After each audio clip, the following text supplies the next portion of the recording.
30 инвеститори и граѓани во Гостивар досега дозволите за градење на објекти ги добиле по електронски пат.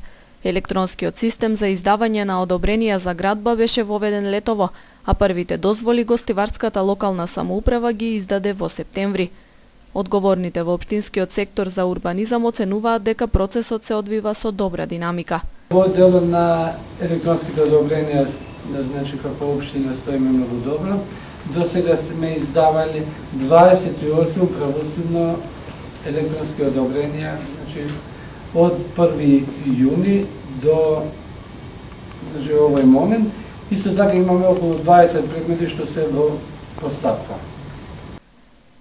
Издавањето на градежни дозволи по електронски пат за граѓаните и компаниите значи поедноставување и забрзување на процедурата.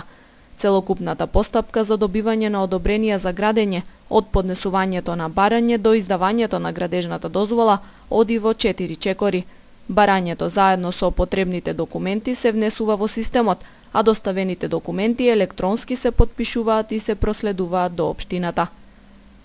Што се однесува до легализацијата на дивоизградените објекти на подрачјето на Гостивар, 57% од вкупниот број на барања се решени.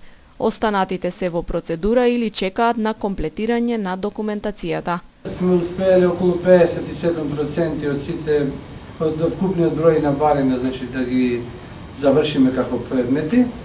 Динамиката е релативно добра. Значи над 2000 предмети се завршени. За другите предмети, другите се во постапка. Имаме 19 предмети кои се обжалени во второстепена комисија. За другите, останатиот дел на предмети имаме заклучок за престанок на предметите кои треба да ги дополнат, значи согласно законот до предвидениот законски рок. Рокот за доставување на елаборати за дивоградбите се пролонгираше до крајот на следната година. Овие измени важат за дивоизградените објекти за кои веќе е започната постапка.